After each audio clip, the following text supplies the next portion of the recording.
जय श्री श्याम स्टूडेंट्स, कैसे आप सभी जानते हैं सीएमए इंटरमीडिएट की एग्ज़ाम है। बहुत ज़्यादा टाइम आपके पास नहीं है, लेकिन एग्ज़ाम तो क्लियर करना है ना। तो उसके लिए मैं आपको कुछ इफ़ेक्टिव स्ट्रैटेजीज़ बताने वाली हूँ जो 100% आपको एग्ज़ाम क्रैक करने में हेल्प करेगी। साथ के साथ हम लोग पेपर पैटर्न भी समझने वाले हैं, क्योंकि पेपर पैटर्न पता होगा तभी आप एग्ज़ाम में टाइमली पेपर कंप्लीट कर पाओगे, वरना कन्फ्यूज़ हो जाओगे, है ना। तो चलिए स्टार्ट करते हैं वीडियो।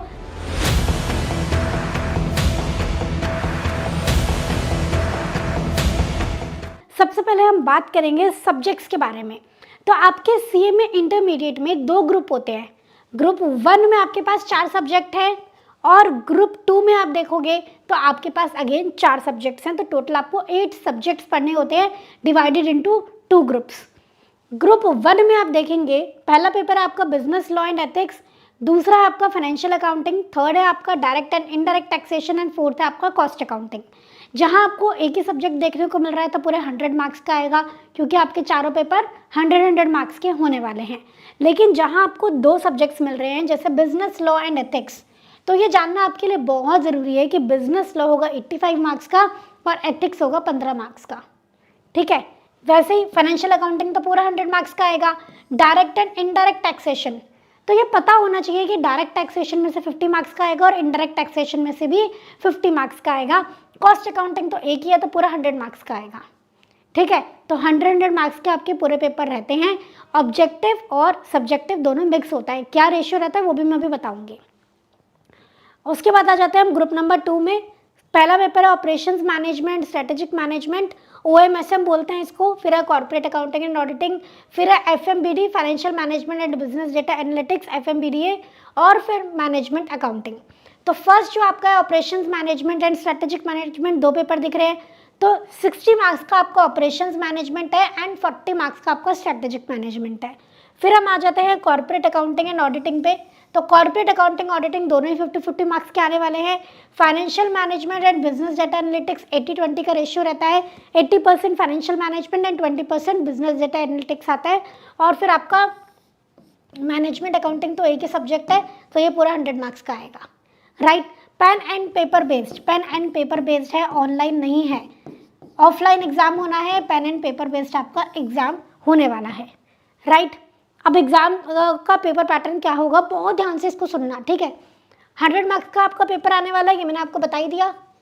30 मार्क्स के आपको MCQs देखने को मिलेंगे, 70 मार्क्स के आपको डिस्क्रिप्टिव क्वेश्चंस देखने को मिलेंगे। अब 70 मार्क्स के जो डिस्क्रिप्टिव क्वेश्चंस है वो कैसे आएंगे, आपको 70 मार्क्स के जो डिस्क्रिप्टिव है वो कैसे आएगा, देखो 14 मार्क्स के 7 क्वेश्चंस दिए होंगे, यानी कि आपको 98 मार्क्स का क्वेश्चंस दिए होंगे। उसमें से 7 में से कोई भी 5 आपको अटेम्प्ट करने होंगे। तो 14 मार्क्स के जब आप 5 क्वेश्चन अटेम्प्ट करोगे, ये बन जाएगा 70 मार्क्स। राइट, तो ओपन चॉइस है, कोई भी 5 आप कर सकते हो, कोई कंपल्सरी क्वेश्चन नहीं है यहाँ पे। ठीक है, तो पहले आपको MCQ बेस्ड क्वेश्चन देखने को मिलेंगे 30 मार्क्स के। 30 मार्क्स के कैसे आएंगे, 15 मार्क्स, 15 क्वेश्चन आएंगे 2-2 नंबर के। ठीक है, और उसके बाद आपको डिस्क्रिप्टिव क्वेश्चन देखने को मिलेंगे 70 मार्क्स के। 7 क्वेश्चन ऑफ 14 मार्क्स ईच आपको दिए जाएंगे, जिनमें से कोई भी 5 आपको अटेम्प्ट करने होंगे। और सबसे अच्छी बात, MCQ में कोई भी नेगेटिव मार्किंग नहीं है, तो खुला अटेम्प्ट करो, कोई दिक्कत वाली बात यहाँ पे नहीं होगी, नोट डाउन कर लेंगे। MCQ में कोई भी नेगेटिव मार्किंग आपको देखने को नहीं मिलेगी। गलत ऑप्शन भी होता है तो सिर्फ वही आंसर गलत होगा, एक्स्ट्रा मार्क्स डिडक्ट नहीं होंगे। राइट, तो ये 30-70 वाली बात आपको एकदम क्लियर हो गई होगी। उसके बाद हम आ जाते हैं आगे कुछ और इम्पॉर्टेंट बात, कितना टाइम मिलेगा आपको, 3 आवर्स मिलेंगे। पासिंग क्राइटेरिया क्या रहता है, कम से कम 40% हर सब्जेक्ट में एंड 50% एग्रीगेट, ये ग्रुप वाइज रहता है। अगर आपने एक ग्रुप दिया है तो हर सब्जेक्ट में कम से कम 40 मार्क्स होंगे और एग्रीगेट 400 नंबर का पेपर होगा चारों, तो एग्रीगेट आपको कम से कम 200 बनाने ही बनाने हैं। क्या ये बात सही है? जी हाँ। फॉर एग्जाम्पल, अगर आपके एक सब्जेक्ट में आ गए 40, दूसरे में 41, तीसरे में 42, फोर्थ में 45, सब में 40 से ऊपर है, पास तो सब में हो, पर एग्रीगेट नहीं बना, एग्रीगेट 200 या उससे ऊपर नहीं बना, तो ये ग्रुप आपका क्लियर नहीं माना जाएगा। राइट, चलिए फिर हम देखते हैं आगे tips and tricks for effective study. Paper clear भी तो करना है, पेपर पैटर्न तो हमने समझ लिया। सबसे पहली चीज़ कॉन्सेप्ट क्लैरिटी, किसी भी पॉइंट पे इसको आप कॉम्प्रोमाइज़ नहीं करोगे, क्योंकि जो आपके एमसीक्यूज आते हैं और आपके जो डिस्क्रिप्टिव में केस बेस्ड क्वेश्चन आते हैं उसके लिए कॉन्सेप्ट्स क्लियर होने बहुत ज़रूरी हैं, है ना। फिर उसके बाद अपने नोट्स हैं, उन्हीं से आप पढ़ाई करो, उन्हीं से रिवीजन करो। 10 जगह मत ये देखो उसने क्या लिखा उसने क्या लिखा, नहीं, अपने नोट्स बनाए आपने, उन्हीं से अब आप रिवीजन करोगे। स्टडी मैट के क्वेश्चंस को बिल्कुल भी नहीं छोड़ोगे, उन्हें ज़रूर करना है, एग्जाम्पल्स इलस्ट्रेशंस भी और बैक क्वेश्चंस भी। और जब आप क्वेश्चंस को सॉल्व करोगे तो अच्छी बात क्या रहेगी कि आप इंपॉर्टेंट क्वेश्चन तभी मार्क कर लो, स्टार लगा लो उन पे कि भैया ये क्वेश्चंस इंपॉर्टेंट है। इंपॉर्टेंट कैसे पता लगेंगे? जो एग्जाम में आए हुए हैं, जो थोड़ा आपको टफ लग रहे हैं, जो क्वेश्चन एक बार में आपसे निकल गए तो कोई दिक्कत नहीं है, जहाँ क्वेश्चन में दिक्कत आ रही है उसको मार्क कर लो, ठीक है। और कम से कम full test, full course mock test paper या प्रीवियस ईयर क्वेश्चंस आपको सॉल्व करने हैं। टाइम को ध्यान में रखें, 3 घंटे का टाइम मिलता है, आप उसमें 2.5 आवर्स मान के चलो, 2.5 घंटा मान के चलो आपको अपने आप को देने हैं।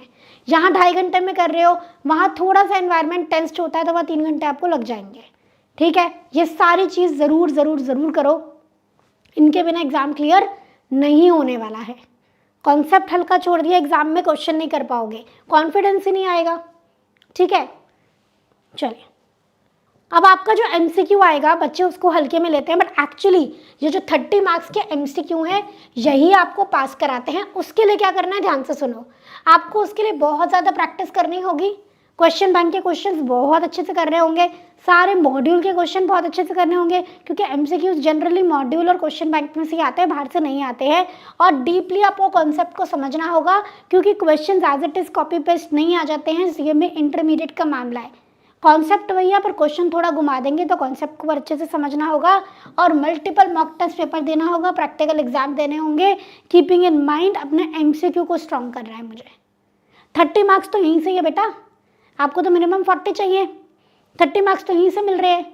बाकी आप 70 में से तो ले ही आओगे ना, 20-30 नंबर तो ले ही आओगे, हो गए बढ़िया तरीके से पास, समझ गए। तो 30 मार्क्स पर बहुत ज़्यादा फोकस करना जो आपके एमसीक्यू वाले हैं। क्या चीज़ आपको नहीं करनी है, आपने देखा है कभी जो टॉपर्स होते हैं वो क्या सोचते हैं? वो ये सोचते हैं कि एग्ज़ाम आएंगे तो रिवीजन करनी है, नहीं ना, वो साथ के साथ रिवीजन करके चलते हैं। कभी भी बच्चा जो रैंक लाता है या जो टॉप करता है वो ये नहीं सोचता है कि एग्ज़ाम में 10 दिन बचे हैं मुझे अब रिवीजन करनी है, नहीं, एक चेन बना के चलना है। दूसरा टॉपिक करना है, उसके पहले वाला रिवाइज करना है, मतलब उसके साथ साथ। फिर आप थर्ड टॉपिक पे आ रहे हो तो फर्स्ट और सेकंड टॉपिक को भी रिवाइज करना है। जब तक ये चेन बना के चलते रहोगे, रेगुलरली साथ के साथ ही रिवीजन करते रहोगे, पहली चीज़ तो भूलोगे नहीं, दूसरी चीज़ एंड मोमेंट के लिए कुछ बचेगा ही नहीं, सब आपको पहले से आता होगा। You will be stress free and confident, okay. और दूसरी चीज़, अननेसेसरी चीज़ों पे आप टाइम वेस्ट नहीं करेंगे। अब आपको मुझसे ज़्यादा पता है कि कौन कौन सी अननेसेसरी चीज़ों पे आप टाइम वेस्ट करते हो इस टाइम। 1 महीना बच्चा है बेटा, अच्छे से पढ़ लो, उसके बाद रिजल्ट आएगा, उतने टाइम मौज मारना, ठीक है। तो जो आपकी चीज़ें, जो चीज़ें आपको कोई बेनिफिट नहीं कर रही हैं, उन चीज़ों को अपने पास से दूर करेंगे।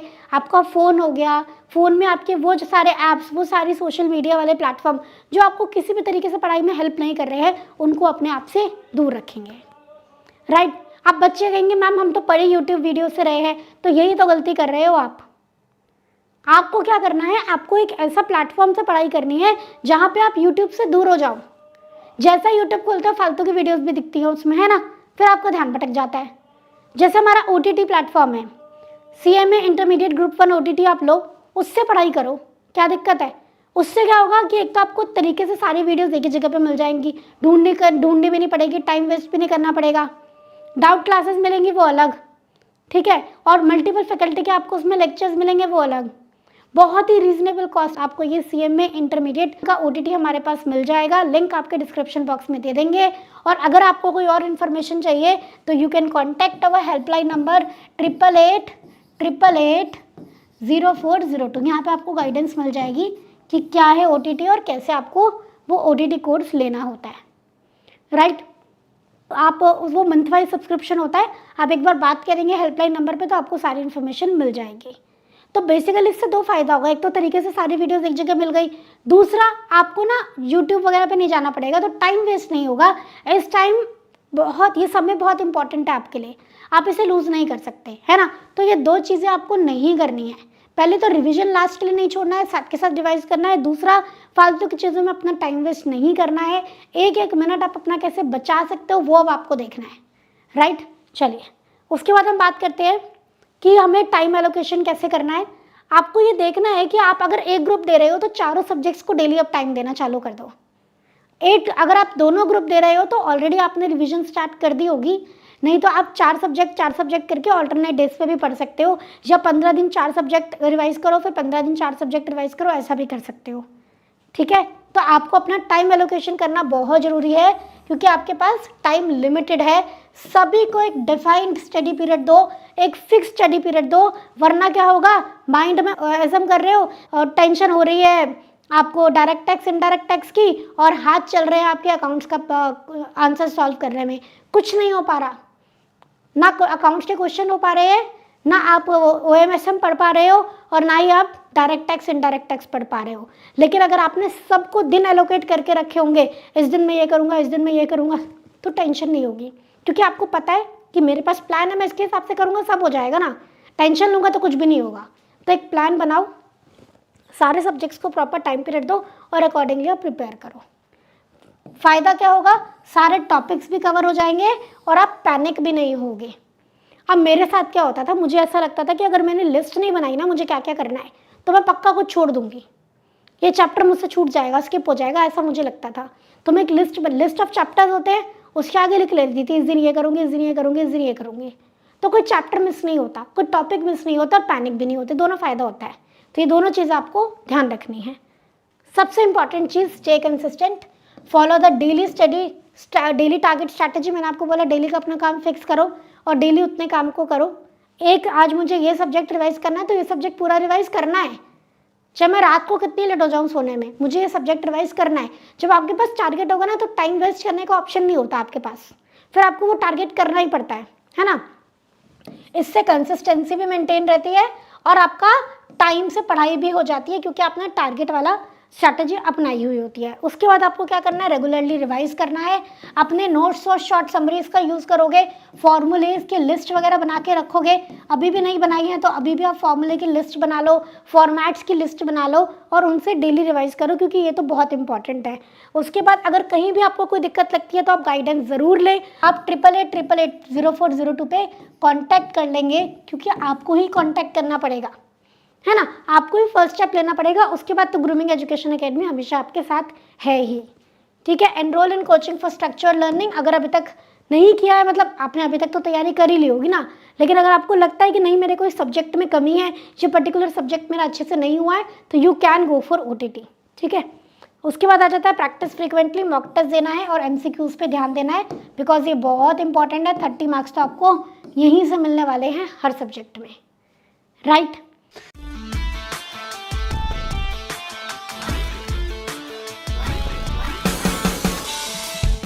तो ये सारी चीज़ें आप नोट डाउन कर लेना। अगर आपने सिर्फ अभी तक सुना है तो वीडियो को बैक करेंगे और सारी स्लाइड्स को आप नोट डाउन करेंगे। जब तक आप ऐसा नहीं करोगे तो सुनने के बाद सब भूल जाओगे। एक जगह पे लिखा होगा तो याद आ जाएगा कि हाँ इसको मुझे यूज़ भी करना है, मैम ने इतनी मेहनत करी है तो मुझे उसको अपनी पढ़ाई में अप्लाई करना है, कुछ फ़ायदा तो होना चाहिए, है ना। चलिए, तो आई थिंक ये सब क्लियर है आपको कि आपका एग्जाम पैटर्न क्या रहने वाला है, पेपर को क्रैक करने की छोटी छोटी बातें क्या है जो आपको बहुत हेल्प करती हैं। मतलब इसके अलावा कुछ और नहीं है, बस यही टिप्स एंड ट्रिक्स है और कुछ नहीं होता। हार्डवर्क को आप कभी भी ये नहीं कह सकते कि मुझे कोई शॉर्टकट बता दो, there is no shortcut. Hard work का कोई शॉर्टकट नहीं होता, पर एक तरीका होता है पढ़ने का। बस उस तरीके से इन टिप्स एंड ट्रिक को फॉलो करके पढ़ लो, आपका एग्जाम डेफिनेटली क्रैक हो जाएगा, राइट। तो all the best for your exams. आज का वीडियो एंड करते हैं, मिलते हैं नेक्स्ट वीडियो में। थैंक यू सो मच बच्चों, जय श्री श्याम।